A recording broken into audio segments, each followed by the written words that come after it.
Hello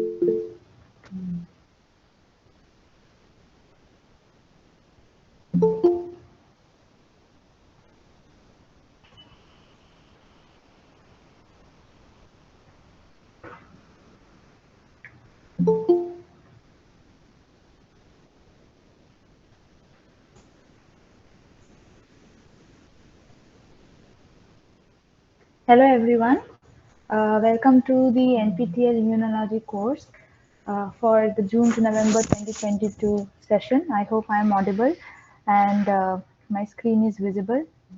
So today, I'm Seemanti Aditya, a Ph.D. PMRF scholar in the Department of Biotechnology at Indian Institute of Technology, Madras.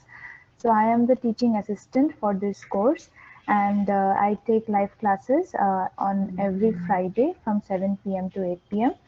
I hope you are enjoying the course and also able to submit the assignments.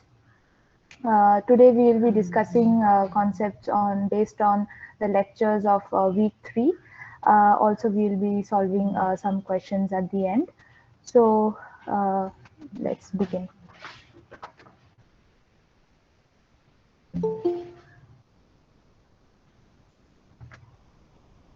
So we all know that in for any signaling purposes in the cell, it is mediated by receptor ligand interaction. So for all the processes involving cell development or immune responses or say any kind of metabolic pathways. So those are every single reaction in your body will require signaling. So those signaling inside the cell is mediated by receptor ligand interaction. Now this binding of ligand to its complementary receptor will instruct a particular cell to perform different functions. So signaling is very important in terms of immunology as well.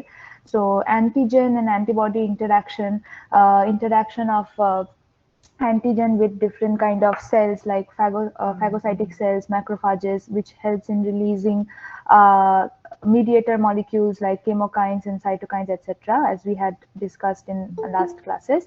So all these are signaling events, and these are very important for proceeding with the immune responses and helping the immune response to act against removing those pathogens from your body.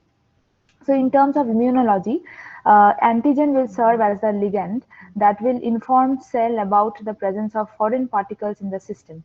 So antigens can bind to the B cell receptor. So B cell receptors, when they are released into the cells, that is known as an antibody.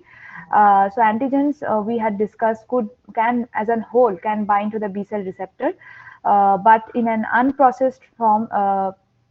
That is in the unprocessed form, it can bind to an antibody or a B cell receptor. But after being processed and being presented by the MHC molecule, it can bind to the T cell receptor.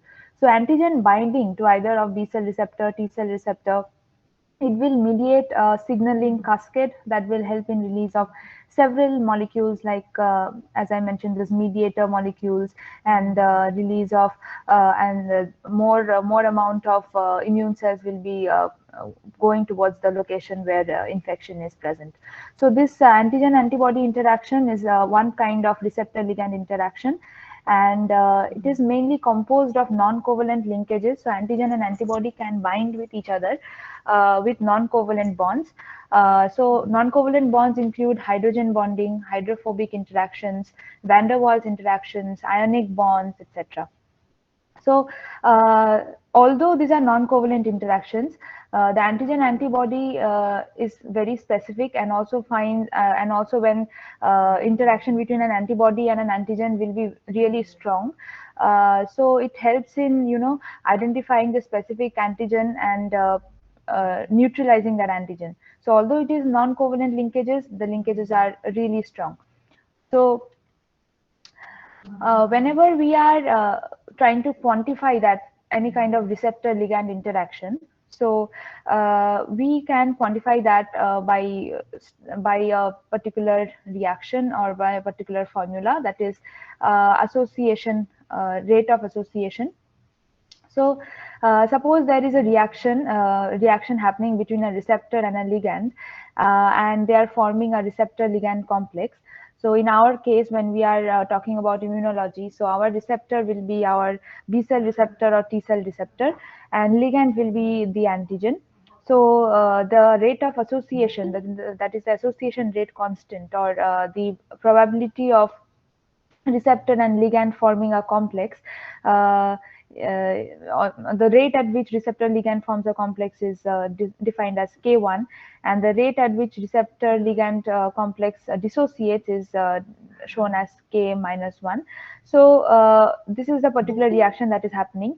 Now, in this reaction, if we are trying to identify what would be the strength of the receptor ligand complex that has been found, that has been formed, that could be represented by the formula as Ka equals to concentration of receptor ligand complex divided by concentration of unbound receptor and concentration of unbound ligand. Now, this will give us the strength between one particular receptor and one particular ligand that we can, in terms of immunology, we can define it as an affinity. So we remember that in last classes we had discussed about epitopes and paratopes. So again, to brush it up, epitopes is the region present in the antigen molecule that can bind to an antibody, and paratope is the region present in the antibody molecule that can bind to the antigen. So whole of antigen does not interact with the antibody, and the whole of antibody does not interact with the antigen. So only specific region of antigen and a specific region of antibody that interacts with each other is epitope in case of an antigen and paratope in case of a antibody. So any kind of interaction or the strength of interaction between one epitope of an antigen, because an antigen can have several epitopes. Like there is a big protein, suppose there is a big protein molecule, and it can have several places or several regions in it that can interact with different antibodies. So those antibodies, so those regions could be, so one antigen can have several epitopes. Now, say one antigen is having, sorry,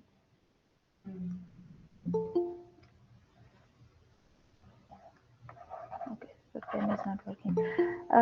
So say suppose one epitope of the antigen, when it is interacting with one paratope of the antibody, that strength of interaction between those one epitope and one paratope is defined as an affinity.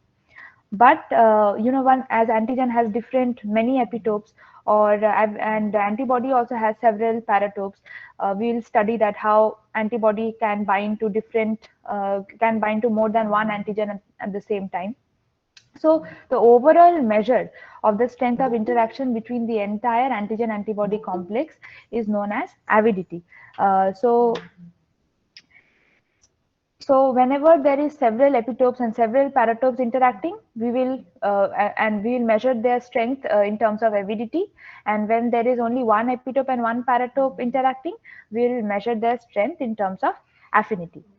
So in order to study these two are very important terms in immunology, and you will see that certain antibody molecules, so there are 5 different type of antibody molecules like IgG, IgA, IgM, IgE and IgD. So different antibody molecules have different kind of uh,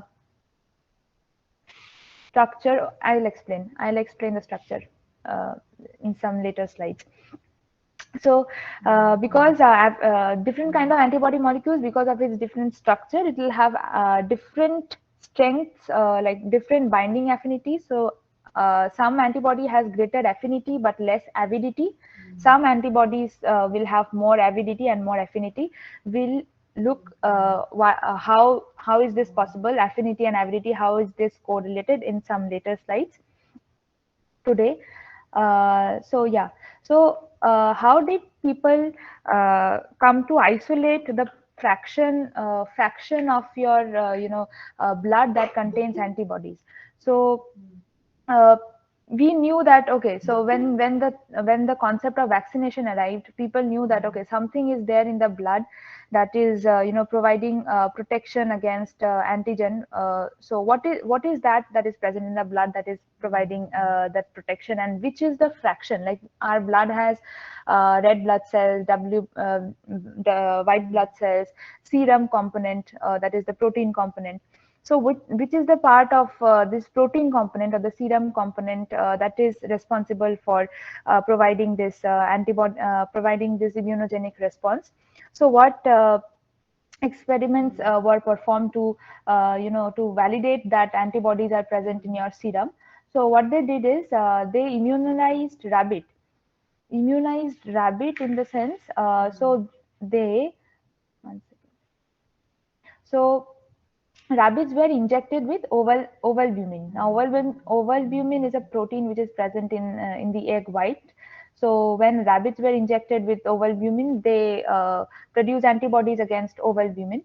Now, anti-ovalbumin antisera, that is the blood antisera, is the component of the serum that is containing antibody against ovalbumin.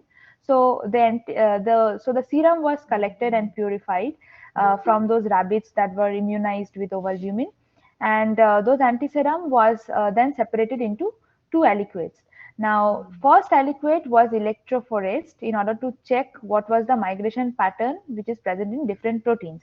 So we have the antisera from rabbits which were inoculated with ovalbumin, and two aliquots of those antisera was present. First antisera, without any treatment, they just ran it on a gel to check what was the migration pattern.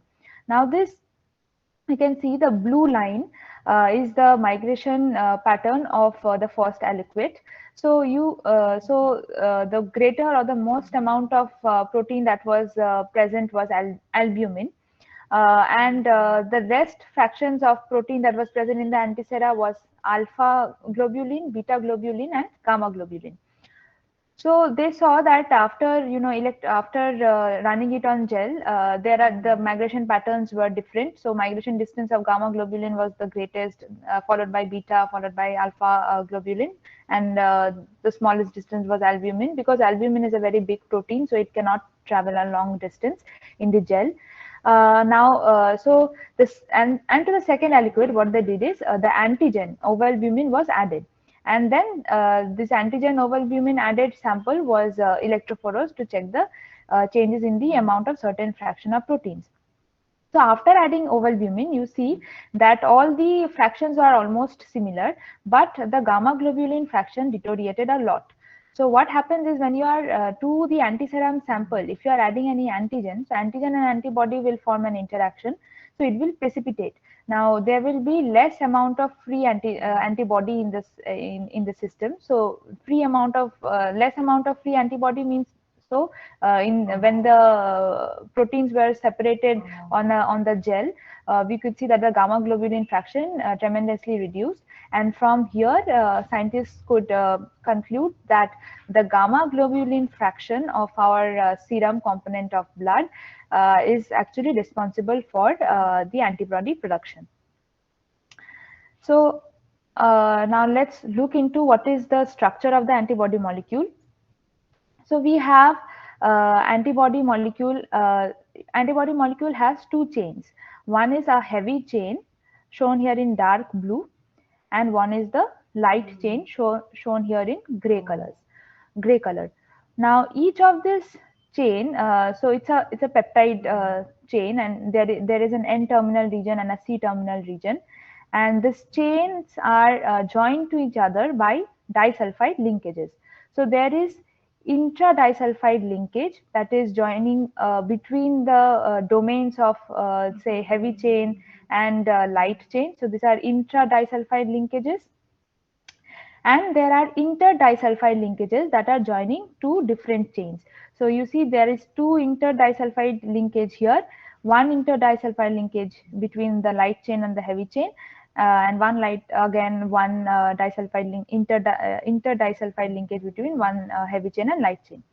So the entire antibody structure is having a hinge region as well present over here, and this hinge region provides flexibility to the antibody molecule.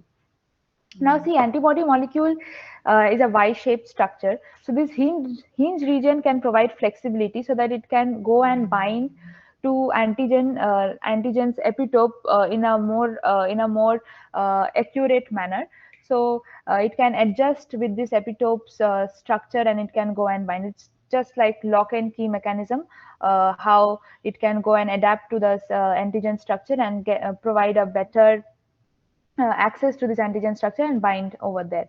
So apart from that, we have in each heavy chain and light chain, we have a variable domain which is responsible for binding to the antigen. So this is the antigen binding domain. So VL denotes a variable region of the light chain. VH denotes variable region of the heavy chain. So there are two variable regions in heavy chain, two variable regions in light chain. Now, apart from the variable region, which is actually responsible, so antigen binds over here. So antibody can bind to antigens through these variable regions, and these variable regions are what is known as paratopes in a general term. So this variable region, apart from this variable region, we also have some constant regions present in the antibody molecule. So this constant region is there is just one constant region in each of the light chain, denoted as CL, constant region of light chain, and there are three constant regions in each of the heavy chain, denoted as CH1, CH2, CH3. So, based on differences in constant region, there are different types of antibody molecule or different isotopes of antibody molecule. Now, you can see over here that this variable region, as it is shown, it is responsible for antigen binding, and the constant region, that is mostly this constant region CH2 and CH3 part, this is responsible for effector activity. Why effector activity? So this is the region which is also known as the FC region, or fragment of crystallization. So this region can bind to this is FC region, and it can bind to FC receptors that are present on phagocytic cells like macrophages and dendritic cells, and so it can enhance the immune responses by secreting these chemokines and cytokines, and also increasing the phagocytic activity of those macrophages or dendritic cells. So this is known as this region is known as the effector region.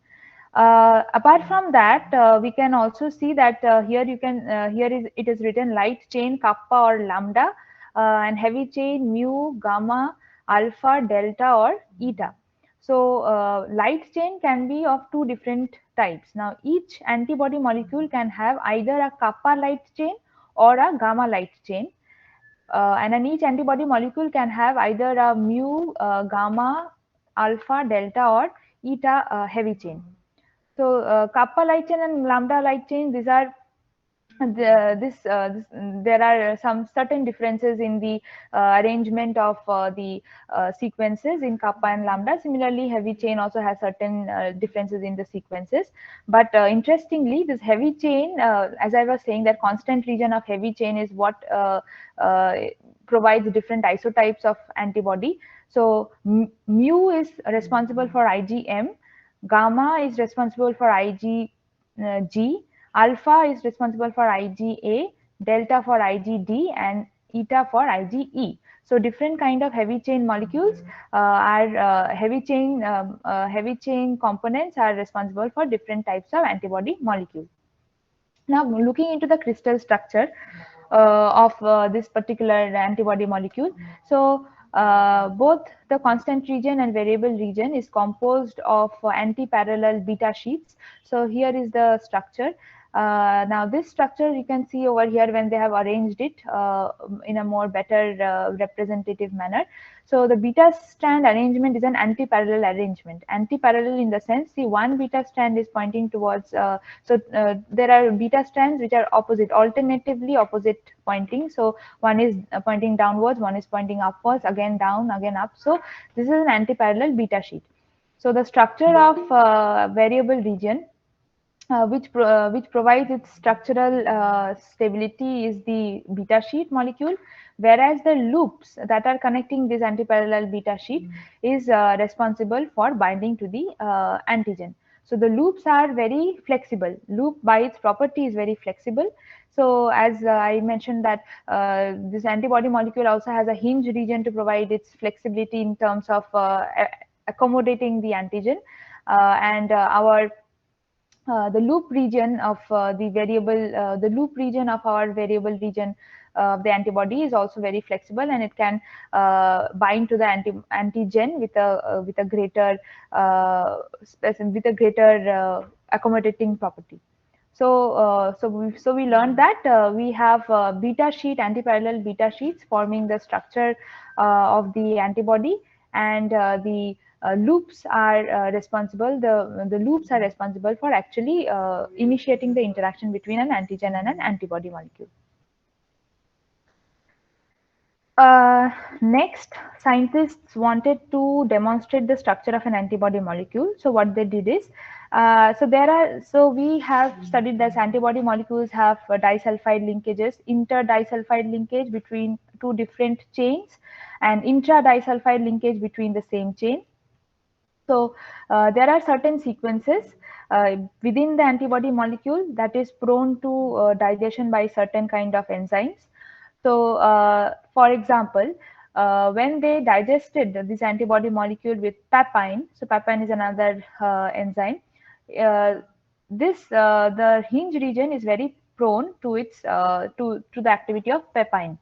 Now, when they digested an antibody, so they isolated this antibody molecule from the antisera, and they digested it using papain, and they could see that there were two FAB fragments. FAB stands for fragment of antigen binding, and one FC fragment, which stands for fragment of crystallization. So, whenever you are running a gel to check after papain digestion, what do you expect? What kind of bands will we get after digesting with papain? Anybody? Two bands. Correct. So, we'll get two bands, but we will be having greater intensity of one band because this FAB are two molecules, so greater intensity of one band, and another will be a faint band. So when they did this restriction digestion and then run it on a gel, they could see two bands. And later on, again, there was another group of scientists who digested this particular antibody molecule with pepsin, and pepsin could cleave in the FC region in like beyond the disulfide linkage, so it could cleave over here. Papain digested over the hinge region, so the disulfide linkage was present in the FC part, but pepsin digestion digested the antibody molecule over here. It cut the antibody molecule over here, and we could see that there was just one fragment of antigen binding. So they denoted it as FAB2 because it could bind to two antigen. Now you see any antibody molecule, most of the antibody molecules can bind to two antigen, and therefore we say that the valency of this antibody is 2. So, as they could see that this FAB fragment is not separated in contrast to the papain digestion, so the FAB2 naming was given. Now, and they could see just only one fragment on the gel, whereas the FC fragments were totally very disintegrated, and it could not be resolved in the gel. The next kind of digestion to check the structure of antibody molecule was the mercaptoethanol reduction. Now, beta mercaptoethanol is responsible for reducing disulfide linkages, and it is extensively used in Western blotting or in case of SDS page. So it is responsible for denaturing the tertiary structure of proteins. So because it is reducing all the disulfide linkages. So similarly, when antibody molecule was subjected to beta mercaptoethanol, all the disulfide intermolecular disulfide linkages were reduced. So you see all the disulfide linkages have turned to SH, SH, SH. So Again, the beta mercaptan ethanol reduction could show four different fragments. And again, here, if we are running the gel, we will get two bands only, but two bands will be of similar kind of intensity, because we are having each of the band is corresponding to two molecules. So there will be two heavy chain, two light chains. Now, in case of papain digestion, we will get two bands corresponding to not heavy chain and light chain, but FAB fragment and FC fragment. But in beta mercaptan ethanol digestion, we will be getting fragments corresponding to the heavy chain and light chain. So from all these experiments, they could conclude that the antibody molecule has two chains. One would be a light chain and one would be a heavy chain, with respect to the different distance that is traveled by the different fragments. And also it is linked to each other by a disulfide linkage. So beta mercaptan ethanol reduction could easily conclude the fact that the antibody molecule is linked to each other by disulfide linkages. So, as I was mentioning that this constant region, the different isotypes of antibody molecule is based on the constant region differences. So there are heavy chains like mu, gamma, alpha, delta, eta, etc., which is providing this different kind of different kind of antibody molecules. Now, based on that, we can have five different types of antibody molecules. So these are namely IgG, IgD, IgE, IgA, and IgM. So the structure of each of these antibody molecule differs from each other in a very slight fashion. See, the overall structure is same. So each of these antibody molecule will have a variable region, will have a constant region, will have two chains, the heavy chain and the light chain. Also will have disulfide linkages, which will be holding this two chains in place. But their overall structure is different in terms of their flexibility, in terms of the number of arms they are having for binding to the antigen, and also the affinity and avidity that I was talking about. You can easily we will go through why affinity and avidity is important in this picture as well. So you see, normally in our body, all the antigen attack that we like any kind of antigen attack, if we are having any kind of foreign pathogen, if we are getting attacked, the first kind of antibody that is produced is an IgM. Now, owing to this structure, you can see that this antibody is a complex. So IgM is a pentameric complex. So there is five antibody molecules which is present in one IgM antibody complex. Now, each of this antibody molecule can bind to two antigens. So the valency of IgM, that is the number of antigen molecules that an IgM antibody complex can bind, is 2 into 5, that is 10. So if you look at this structure, you can easily correlate why IgM is the first antibody that is produced in your body whenever there is an attack, whenever there is a pathogen attack, or whenever there is an antigen attacking your body, because it has a better tendency to bind to lot of antigen at the same time. So whenever there is an antigen attack, there the tendency of the body is to neutralize that attack and to get rid of get rid of the infection as quickly as possible. So IgM is synthesized and it can bind to five different antigen molecules at the same time and can neutralize it. So the structure of IgM is a pentameric structure, and this uh, all these antibody molecules are joined to each other by this disulfide linkages only. And also there is an important molecule over here that is known as J chain. So J chain provides a better kind of flexibility to the antibody molecule. So it helps in increasing the flexibility and increasing the capacity of this antibody to bind to antigen more quickly.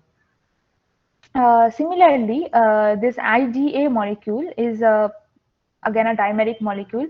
See, IgA can stay both as a monomer as well as a dimer, but IgA mostly it is present in the pentameric state. Now, IgA, when it is secreted in secretory form, it is in dimeric state, and normally in circulating form, it will be in monomeric state. But IgA also has in dimeric state, what will be the valency? So it can bind to two antigen molecules from this end, two antigen molecules from this end. So the valency is 4. So again, apart from the IgA and IgM molecules, all the rest of the 3 antibody molecules are in its monomeric form. They do not form any complexes, dimeric or trimeric or pentameric complex. So IgG is the molecule that is present in your body at a higher concentration in your secondary immune responses, whereas IgM is the one that is present in higher amount in your primary immune response.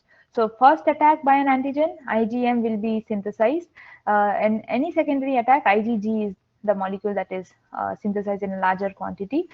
What is the difference between IgG and IgM is the affinity and avidity properties. Affinity is like how quickly one epitope of an IgG can bind to another one paratope of an IgG can bind to one epitope of an antigen.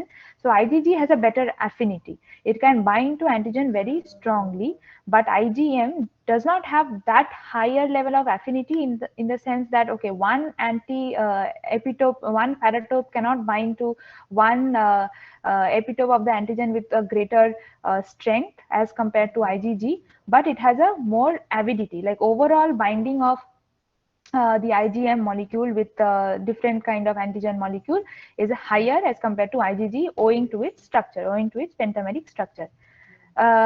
Also, interestingly, if you see, IgE does not have a hinge region, and IgM also does not have a hinge region. The flexibility of IgM is provided by the J chain that is present over here. Also, to look in certain aspects of the structural differences, we see that IgD does not have a disulfide linkage present over here as compared to the IgE that has one disulfide linkage over here. So certain structural changes are like there is very minute structural changes that over presence of glycosylation or presence of different disulfide linkages or presence of different kind of complexes like dimeric molecule or pentameric molecule. Apart from that, the basic structure of all the antibody molecules are same. Okay, so now how this antibody molecule, so each of this antibody molecule has variable regions in it. Now we have so many antigens that can attack our body. How do our body prevent such attack? How can our body synthesize antibody with different kind of specificities to antigen? So that is provided by recombination signal sequences. What happens is, like, this variable regions that are present in these antibodies, now variable region of light chain and variable region of heavy chain has certain sequences which we call as recombination signal sequence, denoted by heptamer, nonamer, separated by certain kind of spacer sequences.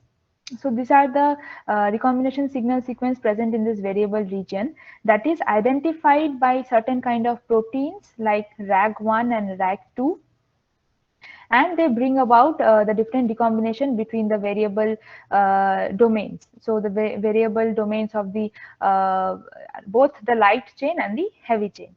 So you see, in case of the recombination signal sequence, we can have a heptamer separated by a 23 base pair spacer, and then a nonamer.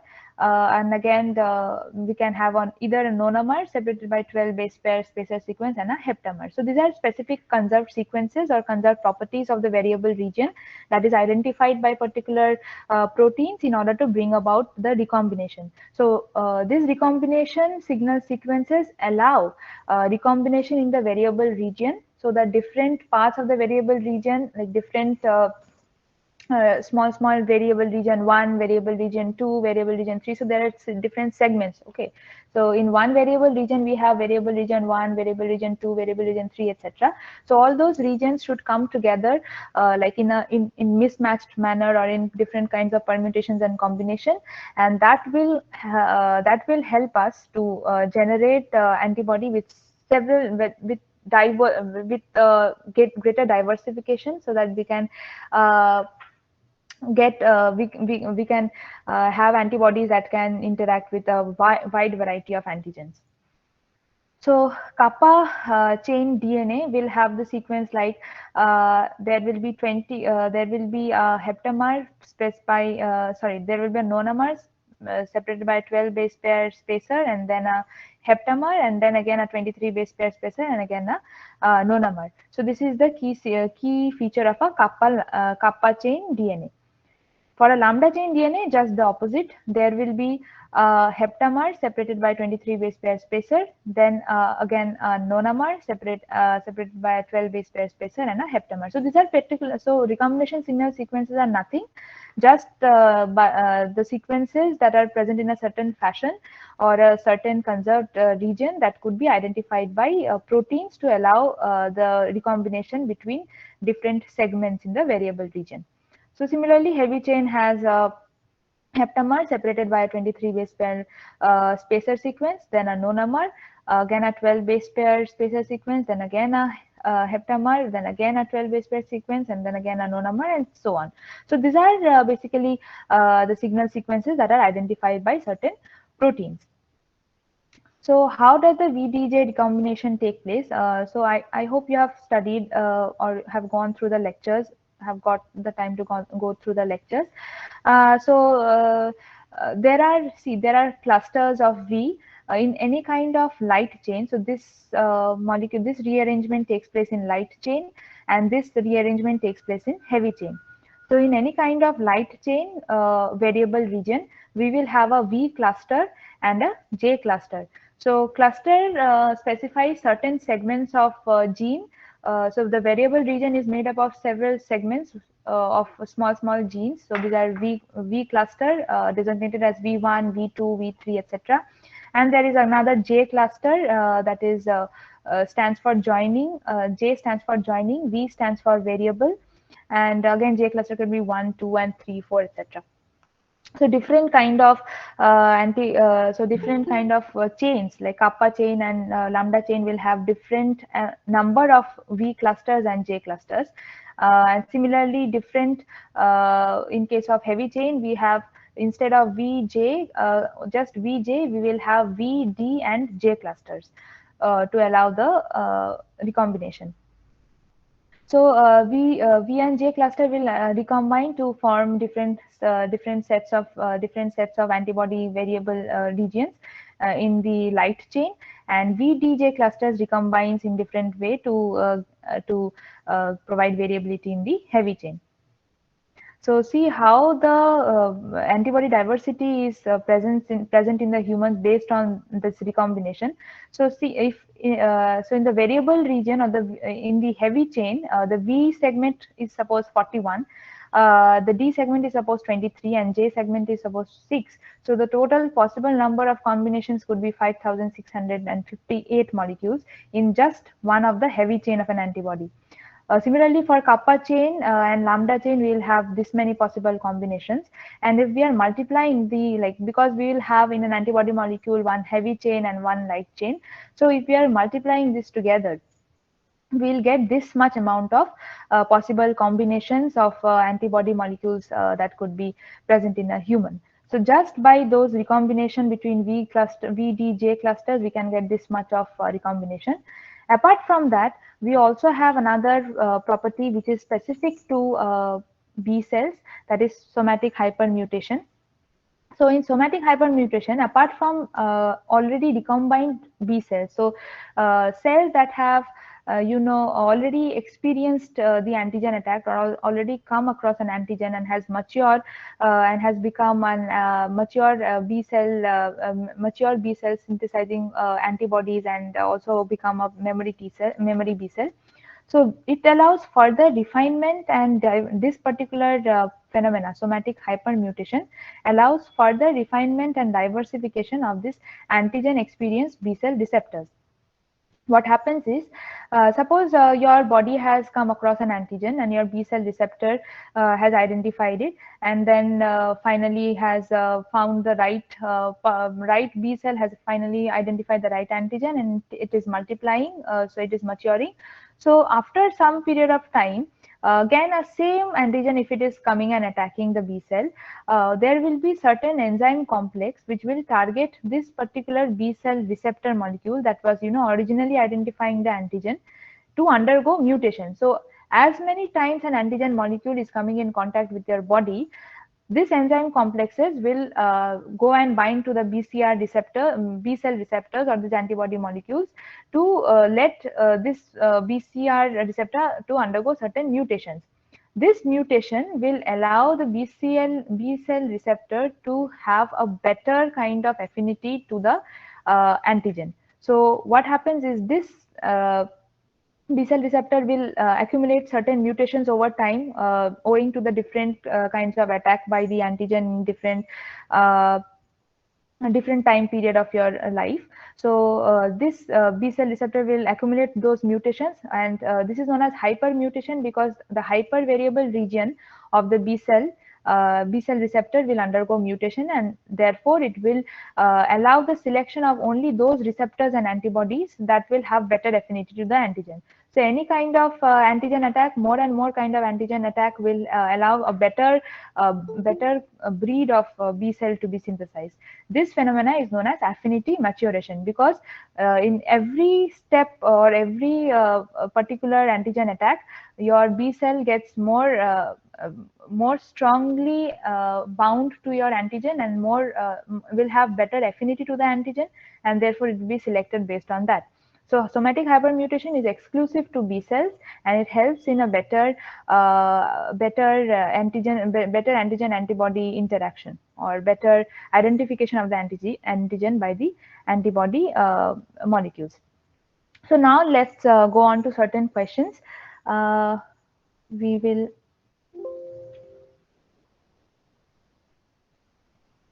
we'll go on to certain questions now.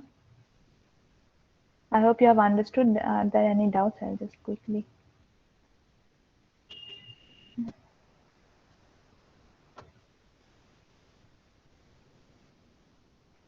Structure, one more explain. Okay, so I have explained the structure.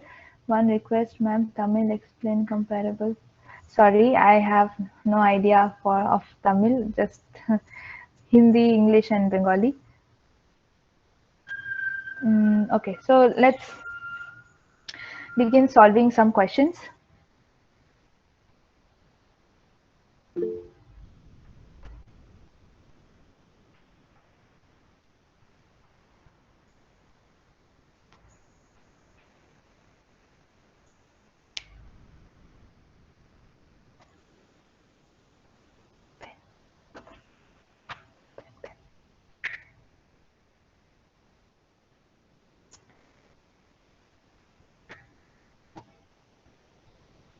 Can I explain more about recombination signal sequence? Okay, I'll just explain one more time.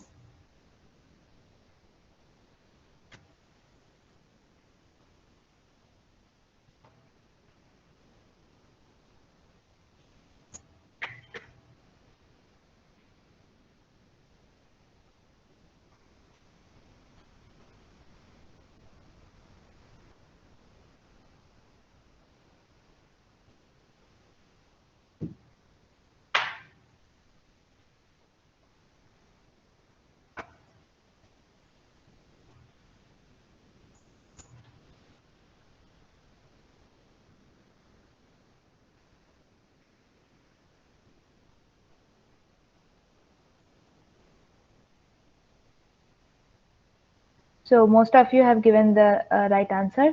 Papain digestion of an immunoglobulin, what kind of fragments will it yield? So papain digestion will help in the cleaving of the hinge region of the antibody. And so we will get 2 FAB fragments and 1 FC fragment. So that is correct.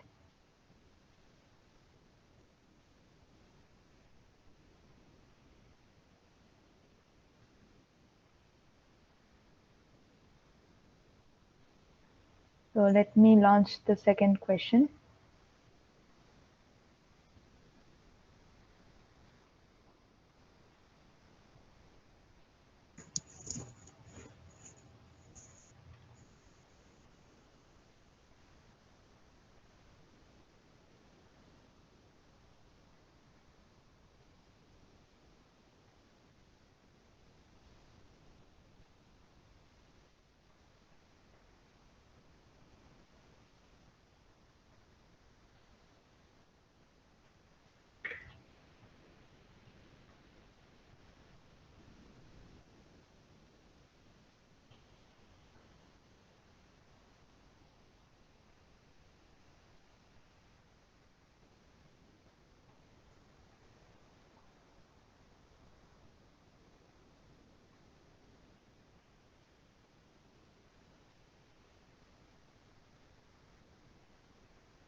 Right.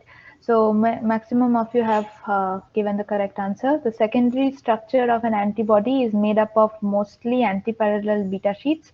As we had looked that the basic structure of the antibody is the antiparallel beta sheets, which is present in top and like antiparallel beta sheets shown here in top and bottom kind of arrangement, and the variable region, like the region that is responsible for interacting with this antigen, is made up of loops, uh, beta cell loops. So that is correct. Antiparallel beta sheet makes up the secondary structure of an antibody.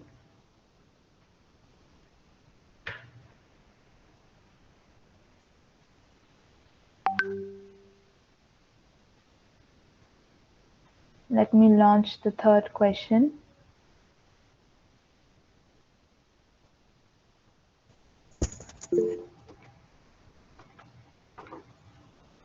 And could you uh, second question answer is antiparallel beta sheet. So the secondary structure of an antibody is made up of mostly these antiparallel beta sheet, as I had uh, shown.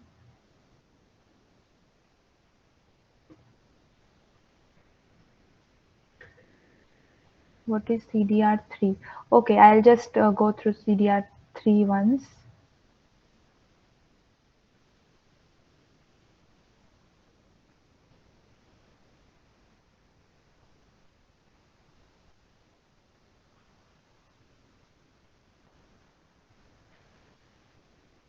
So see, the structure of an antibody molecule is mostly made up of antiparallel beta sheets, and CDRs are actually complementary determining regions. So whatever the variable, so VDJ recombination will give rise to several kind of uh, regions, like variable regions in your antibody molecule, and within that variable region also we are having within that variable region also we are having certain regions that are super very highly variable. So those regions are known as hyper variable region. 1 second.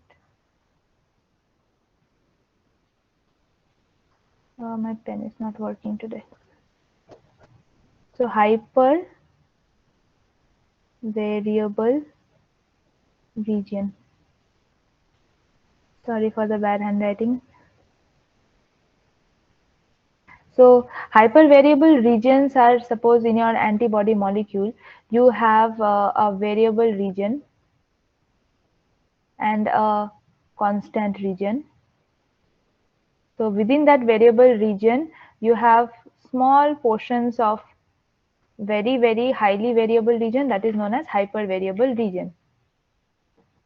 So these hypervariable regions are also termed as CDR or complementary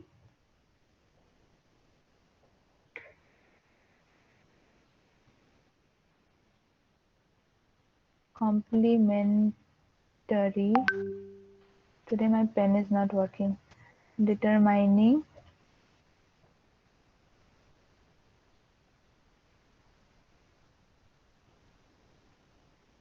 complementary determining region. So in an antibody molecule, there can be three types of CDRs. So CDR1, CDR2, CDR3. So CDR3 is mostly present in the heavy chain. So CDR1, CDR2 is mostly present in the light chain variable region, and CDR3 is present in the heavy chain variable region.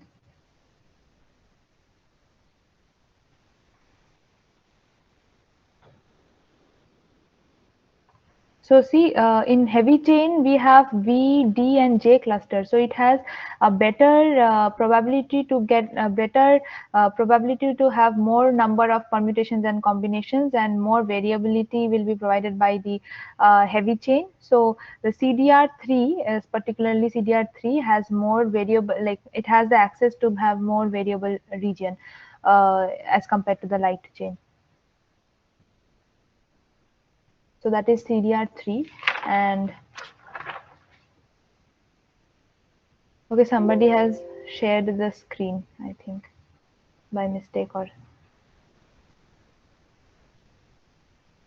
yeah.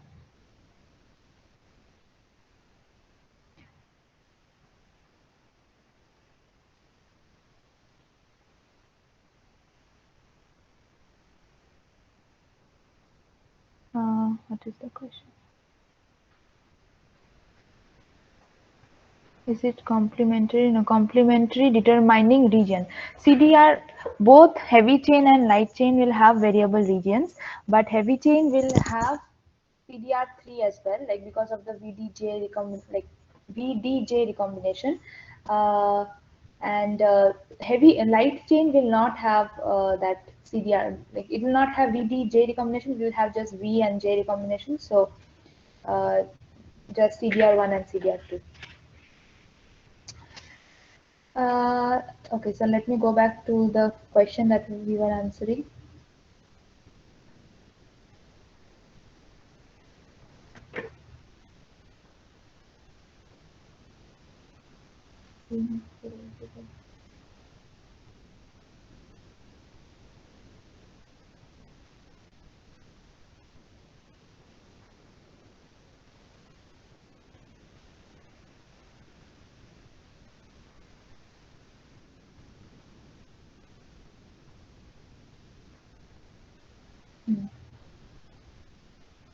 So, okay. Yeah, which one of the following is responsible for antibody diversity? Most of you have given the correct answer, somatic hypermutation, as I discussed in the last slide. So, somatic hypermutation is exclusive for B cell receptors and antibodies, and it provides better efficiency of this antibody molecule to bind with these antigens. Correct. Now, I will launch another question. So this is more like a knowledge-based question. So let me see how many of you know.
So the type of binding site in a FAB fragment of an antibody molecule against HIV, GP120 antigen, what kind of structure will the binding site have? So it's one of the like antibody molecules can have pocket-like structure, groove-like structure, extended structure, or protruding surface, or anything. Mostly antibodies have a groove-like structure which can bind to an antigen, but in case of this antibody, it has a protruding surface. So the correct answer for this question is option number 4. That is protruding surface, not a pocket or a groove or an extended surface. So this is just a knowledge-based question. So yeah, mostly it is like most of the antibodies have grooves or. Uh, Thank you, Vandana. Uh, so most of the antibody molecules have this pockets or grooves-like structure, but this particular antibody has a protruding surface. Okay, and the last question I'll just launch for the day. If any of you have any other doubts, we can maybe discuss after this.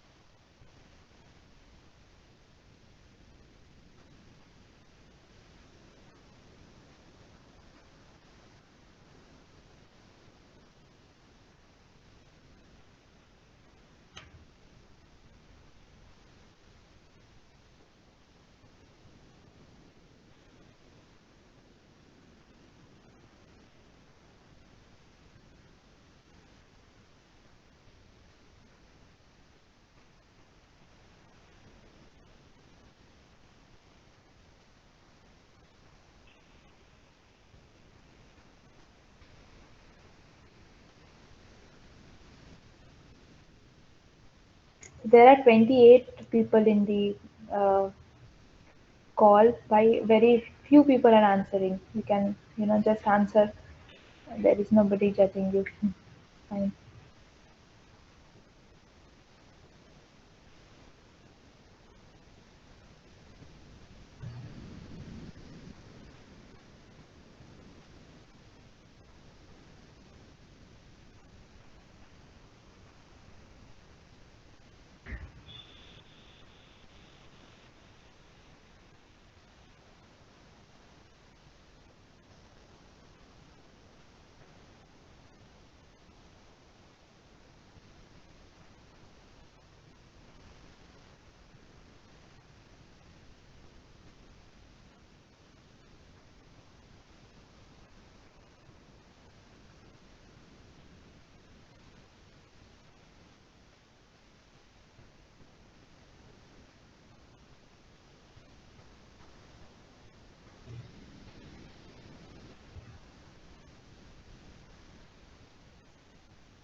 So most of you have given the correct answer for this. The molecular mass of IgG is 150 kilodalton, and that of an antigen antibody complex is 250 kilodalton. So what will be the molecular mass of an antigen? The correct answer is option number 3, 50 kilodalton, because when you are say the antibody molecular mass is 150, the antigen antibody complex molecular mass is 250. That comes out that the antigen mass is 100 total antigen mass, but an IgG molecule can bind to two antigen, right? It can bind. It has two arms. It can bind to two antigens. So so antigen and antibody complex is composed of two antigens plus one antibody.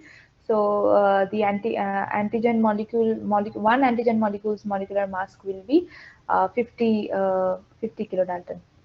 So the correct answer is option number 3, now 100. So okay, there is.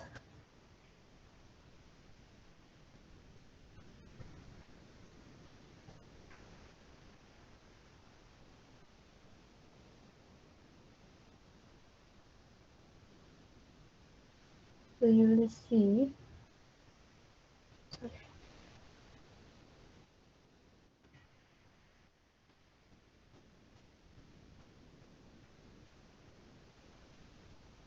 So the molecular mass of an IgG molecule, they have given it as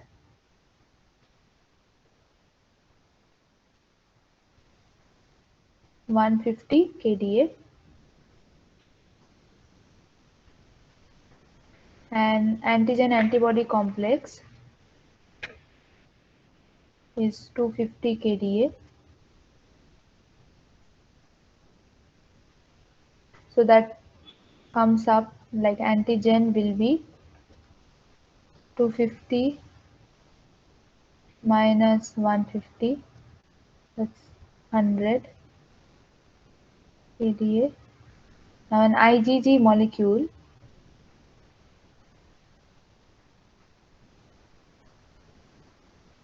can bind to one and two antigen together. So this is the molecular weight, 100 kDa. So 100 kDa is the molecular weight for two antigens. So one antigen molecule will be 100 divided by 2, that is 50. So the answer is option number B, 50 molecule. Okay.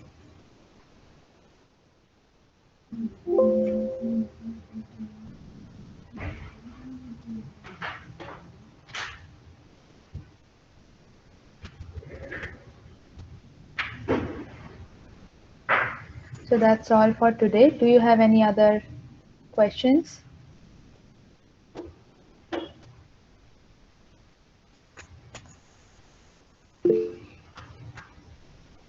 Yes, yes. The lectures recording and PPT will be available. I will. You all are there in the discussion forum, right? So all these links are there in YouTube. I am uploading the links, and I'll share the link of the YouTube YouTube recording, as well as the PPT in the discussion forum today. So all the week 1, 2, and 3 lectures, the presentation links as well as uh, the YouTube links will be shared today. Is it possible? Could you please post the link in the announcement section of the SWAM portal itself? Announcements section, we are not like we are not handling the announcement section. Discussion forum, we can provide the link. Okay, thank you so much. Okay, thank you.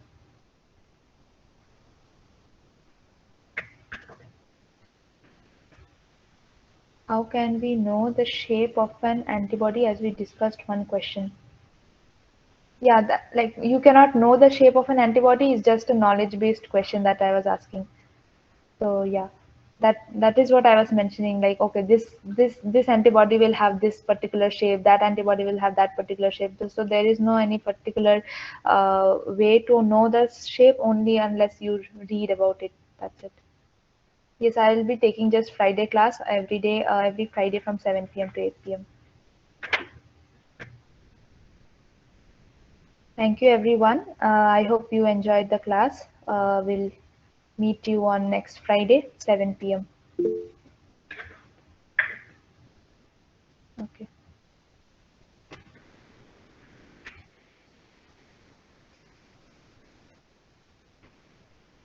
I'll post the PPT links and the YouTube links in discussion forum too.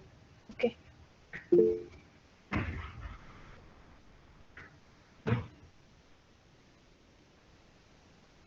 Thank you.